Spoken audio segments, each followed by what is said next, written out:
दिला दे सजना, मुझे मार्क्स दिला दे सजना। यही ख्याल आ रहा होगा आप लोगों के दिमाग में अभी, क्योंकि रिजल्ट आने वाला है जल्दी ही। कॉलेज में जाने की तैयारियां हो चुकी है लगभग, और सबके सब एडमिशन लेने की दौड़ में शामिल हो चुके हैं। और लेकिन ये समझ में नहीं आ रहा कि कौन सा कॉलेज जो है हमारे लिए सबसे बेस्ट होगा। डीयू में एडमिशन ले, आईपीयू में ले, डीटीयू में ले, या फिर किस कॉलेज में ले। बहुत सारे कॉलेजेस हैं ऑल ओवर इंडिया में। लेकिन अगर बात मैं स्पेसिफिकली जो है आज बात करने वाला हूँ डीयू के बारे में, मैं आपको बताऊंगा कि आपके पास कौन कौन से पैरामीटर होते हैं जिसके बेसिस पे आप कॉलेज को सेलेक्ट कर सकते हैं कि कौन सा कॉलेज आपके अकॉर्डिंग, आपके नीड के अकॉर्डिंग, आपके सिचुएशन के अकॉर्डिंग आपके लिए सुटेबल है। तो देखिए, चलिए मैं शुरू करता हूं। मैं हूं रॉकी रजक, आपका एजुकेशनल ट्रेनर जो देता है आपको एजुकेशनल ट्रीटमेंट।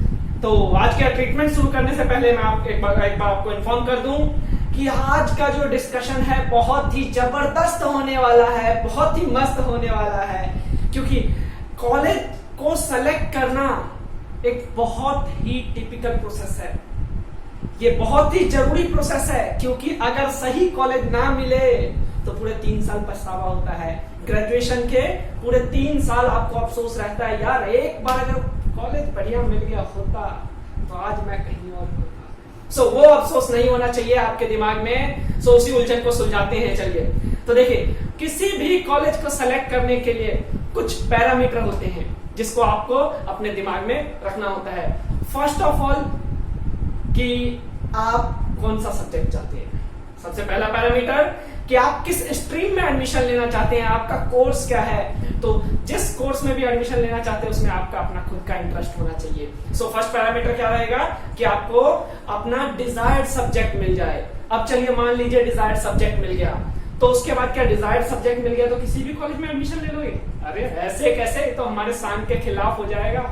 हाँ, तो फिर सेकंड पैरामीटर आता है कि भाई कॉलेज, कि भाई सबसे बेस्ट कॉलेज मिल जाए, बेस्ट सब्जेक्ट मिल जाए मुझे, और उसके बाद जो है मेरी लाइफ भी बेस्ट हो जाए। तो देखिए, कोई भी बच्चा जब कॉलेज सेलेक्ट करता है तो बेसिकली 4 पैरामीटर पे ध्यान देता है। 4 पैरामीटर कौन कौन सा? सबसे पहला पैरामीटर होता है कि मुझे अपना मनपसंद का सब्जेक्ट मिल जाए और मनपसंद का कॉलेज मिल जाए, मतलब मेरा कॉलेज भी बेस्ट और सब्जेक्ट भी बेस्ट। अगर अब मान लीजिए इन दोनों में से कोई एक चीज बेस्ट ना हो, आपको आपके सब्जेक्ट बेस्ट मिल गया और कॉलेज थोड़ा सा अगर चलेगा, कॉम्प्रोमाइज हो जाए ऊपर नीचे तो कॉम्प्रोमाइज कर लेंगे। मतलब कि सेकंड थिंग्स है कि सब्जेक्ट बेस्ट मिलना चाहिए मुझे अपने पसंद का, और कॉलेज में थोड़ा बहुत कॉम्प्रोमाइज कर किया जा सकता है। थर्ड थिंग्स होता है कि भाई मुझे कॉलेज बहुत बढ़िया मिल जाए, बहुत ही रेप्यूटेटेड कॉलेज है, प्रेस्टिजियस कॉलेज है, सब्जेक्ट में फिर मैं कॉम्प्रोमाइज कर लूं। और फोर्थ थिंग्स होता है कि जो रेगुलरली हमारे साथ होता ही होता है, ना ही हमें सब्जेक्ट बढ़िया मिलता है और ना ही हमें कॉलेज बढ़िया मिलता है, जिससे कि हमारी लाइफ जो है कहाँ चली जाती है। मुस्कुरा रहे हैं आप, समझ गए यानी क्या कि अगर आप कॉलेज भी बढ़िया ना मिले और सब्जेक्ट भी बढ़िया ना मिले तो हमारी जो है जिंदगी गलत दिशा में जाने लग गई है। हम अपने आप की जिंदगी को गलत दिशा में जाने से बचाएंगे।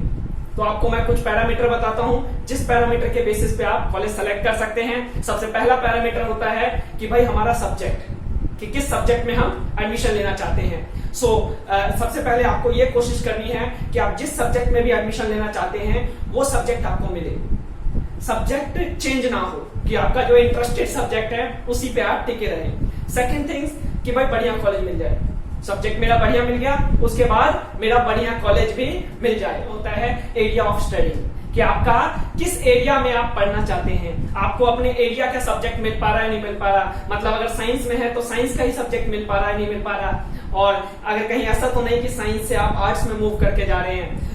मान लीजिए आपका जो है सब्जेक्ट, डिजायर्ड सब्जेक्ट चूज कर लिया आपने, और उसके बेसिस पे आपने कॉलेज को फिल्टर कर लिया। डीयू में अगर मान लीजिए 50 कॉलेज है तो 50 कॉलेज में से 10 ऐसे कॉलेजेस हैं जो आपके डिजायर्ड सब्जेक्ट पे आ गया।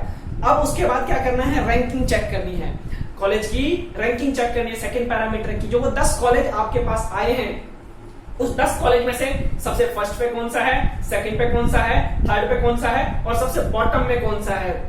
फिर उसके बाद आपको कोशिश करनी है कि सबसे टॉप वाले में एडमिशन लेना है। अब टॉप वाले में भी हम ये कैसे मान ले कि हमारे लिए वो जो कॉलेज है वो सही है या नहीं है। फिर उसके बाद क्या चेक करना है कि अगर मान लीजिए रैंकिंग में आपने डिसाइड कर लिया कि पहले 5 में मैं एडमिशन लेना चाहूंगा, अब उस पहले 5 में से भी ये चेक करिए कि आपके घर से डिस्टेंस कितना है, आपके घर से डिस्टेंस कितना है। कहीं ऐसा तो नहीं कि कॉलेज आपके घर से इतना दूर है कि आपका जाने में ही 1.5-2 घंटा खराब हो जाता है, आप बस में बैठे बैठे या मेट्रो में ट्रैवल करते करते एग्जॉस्ट हो जाते हैं, कॉलेज पहुंचने के बाद एनर्जी नहीं रहती, दोस्तों से इंटरेक्ट होना, लेक्चर अटेंड करना, टोटली एग्जॉस्ट हो जाते हैं और शाम तक लौटते लौटते तो भाई साहब पूछो मत क्या होगा, आते के साथ ही बिस्तर पे धड़ाम से पड़ जाओगे। याद करो जब 11th-12th में आप कोचिंग लेते थे, स्कूल जाते थे और आकर बिस्तर पे सो जाते थे, वैसी ही लाइफ हो जाएगी। फिर क्या फायदा यार, स्कूल और कॉलेज में कोई डिफरेंस कोई रहेगा। सो दैट्स व्हाई आपको डिस्टेंस का खास ख्याल रखना है, कोशिश करनी है कि घर के पास में हो कॉलेज, और अगर दूर हो तो दूर भी लेने में बुराई नहीं है, एडमिशन लेने में बुराई नहीं है। आप अपने आप को ये देखिए कि क्या आप वहां पे शिफ्ट हो सकते हैं। आप अगर हॉस्टल में या पीजी में अगर रहना चाहें तो क्या आपके पेरेंट्स अलाउ करेंगे, वहां का एनवायरनमेंट कैसा है, आसपास रहने लायक जगह है या नहीं है, ये चीज चेक करके। अब उसके बाद जब डिस्टेंस डिसाइड हो जाए, अब मान लीजिए डिस्टेंस में पहले 5 में से कुछ कॉलेज फिल्टर होने के बाद 4 बचेंगे, 3 बचेंगे, इस तरीके से जब डिस्टेंस डिसाइड हो जाए फिर वहां के फैकल्टी के बारे में जानिए। फैकल्टी भी बहुत इंपॉर्टेंट पैरामीटर होता है कि मान लीजिए वो कॉलेज की रैंकिंग बड़ी जबरदस्त है और वो रेपुटेटेड भी है, प्रेस्टिजियस भी है, लेकिन वहां प्रोफेसर आते ही नहीं है। पूरा साल पता चले कॉलेज जो है किराए के प्रोफेसर से काम चला रहे हो, परमानेंट प्रोफेसर ही नहीं है। जब जब एग्जाम हो, जब कभी इंपॉर्टेंट हो तो बुला लिया, जब जरूरत नहीं है कोई बात नहीं भाई चलने दो, ऐसा नहीं होना चाहिए। सो दैट्स व्हाई आपको वहां कॉलेज में जाना है एडमिशन से पहले और वहां के प्रोफेसर से मीट करना है। अब बोलेंगे कि हर कॉलेज में जाना संभव तो नहीं है, कोई बात नहीं जी, हर कॉलेज में नहीं जा सकते, ऑनलाइन तो स्टडी कर सकते हैं ना। ऑनलाइन चेकआउट करिए कि जो उस पे हर एक कॉलेज जो है अपने प्रोफेसर के बारे में पूरी लिस्ट दे देते हैं वेबसाइट पे। सो वेबसाइट पे चेक करिए कि उस कॉलेज के जो प्रोफेसर है उनकी वैल्यूज क्या है, उनका एकेडमिक क्वालिफिकेशन क्या है, उनके अचीवमेंट्स क्या है। इससे आपको पूरा आइडिया लग जाएगा कि भाई इनकी इस कॉलेज में जो प्रोफेसर है उनकी वैल्यूज क्या है। अब इसके अलावा हो सके तो उस कॉलेज का कोई बच्चा पास आउट हो, आपके जानकार का हो, नहीं तो वहीं से कोई मतलब वेबसाइट से लिंक मिल जाए किसी तरह से, तो उस बच्चे से बातचीत करिए कि भाई तेरा 3 साल कैसे बीता, मैं अगर आऊं तो मेरी जिंदगी कैसे खुशहाली आने वाली है या फिर हरियाली छाने वाली है या फिर तबाही आने वाली है। सो पता करिए उससे, और फिर उसके बाद जब फैकल्टी भी सूट कर जाए कि हाँ भाई बहुत बढ़िया है, फिर उसके बाद आपको वहां जाना है, उसके बाद वहां का एनवायरनमेंट जानना है, वहां के कल्चर के बारे में देखना है कि भाई ऐसा तो नहीं कि आप नॉर्थ के रहने वाले हैं और पहुंच गए नॉर्थ ईस्ट में, या फिर आप नॉर्थ के रहने वाले हैं साउथ में चले गए, वहां का फूड ही आपको डाइजेस्ट नहीं हो पा रहा है, सी फूड आपको खाने की आदत नहीं, आप शाकाहारी हैं और फंस गए कहीं जाकर जहां पे नॉनवेज ही नॉनवेज है, फिर तो आपके लिए समस्या हो जाएगी ना। या फिर मान लीजिए आप यहाँ हिंदी बोलने वाले हैं और कहीं चले गए, वहां पे रीजनल लैंग्वेज उस कॉलेज में इवन प्रोफेसर भी यूज कर रहे हैं, तो आपके लिए समस्या हो सकती है। सो दैट्स व्हाई कल्चर को जानना भी बहुत जरूरी है। क्या आप अपने आप को वहां डेवलप कर सकते हैं, उसके अकॉर्डिंग कॉम्प्रोमाइज कर सकते हैं उसके कल्चर के अकॉर्डिंग। सो आप कल्चर पे भी ध्यान दीजिएगा। अब उसके बाद जब मान लीजिए वहां का एनवायरनमेंट पता चल गया कि हाँ बेहतर है, हेल्दी एनवायरनमेंट है, वहां से जो पढ़ने वाले लोग हैं वो आगे चल के बहुत बड़े बनते हैं, उनकी वैल्यूज है, फिर उसके बाद आपको चेक करना है एल्यूमिनाई, कॉलेज का एल्यूमिनाई को भी चेक करना जरूरी है कि कहीं वो उस कॉलेज का नाम ही तो बड़ा नहीं है, काम भी बड़ा होना चाहिए ना, कि भाई उस कॉलेज से पढ़ने वाले लोग भी बड़े हैं। ये जब आप एल्यूमिनाई से मीट करेंगे तो आपको आइडिया लग जाएगा। हर एक कॉलेज की वेबसाइट पे एल्यूमिनाई की डिटेल्स होती हैं, उन एल्यूमिनाई के बारे में पढ़िए और हो सके तो उनसे बातचीत करने की भी कोशिश करिए। लगभग सभी एल्यूमिनाई जो होते हैं, फेमस पर्सन जो होते हैं, वो अपनी डिटेल उस पर छोड़ते हैं वेबसाइट के ऊपर, और उनसे कांटेक्ट करिए और कांटेक्ट करने के बाद बातचीत करिए अगर संभव है तो। अगर नहीं संभव है तो कोई बात नहीं, आप रीड करके भी आइडिया लग जाता है यार इतना कि हाँ कौन सा कॉलेज मेरे लिए सूटेड है। उसके बाद सबसे जो लास्ट नॉट लीस्ट बहुत इंपॉर्टेंट पैरामीटर कि भाई पैसा कितना लगेगा पढ़ने के लिए। अब मान लीजिए मैंने बोला भाई DU के मेरे पास 3 कॉलेज फिल्टर होके आए, 3 कॉलेज मेरे पास फिल्टर होके आया भाई, मान लिया एग्जांपल के लिए सेंट स्टीफन आ गया, हिंदू आ गया, हंसराज आ गया। अब ये 3 कॉलेज आ गया, अब इन तीनों कॉलेज में मुझे ये पता करना है कि भाई फीस कितनी लग रही है।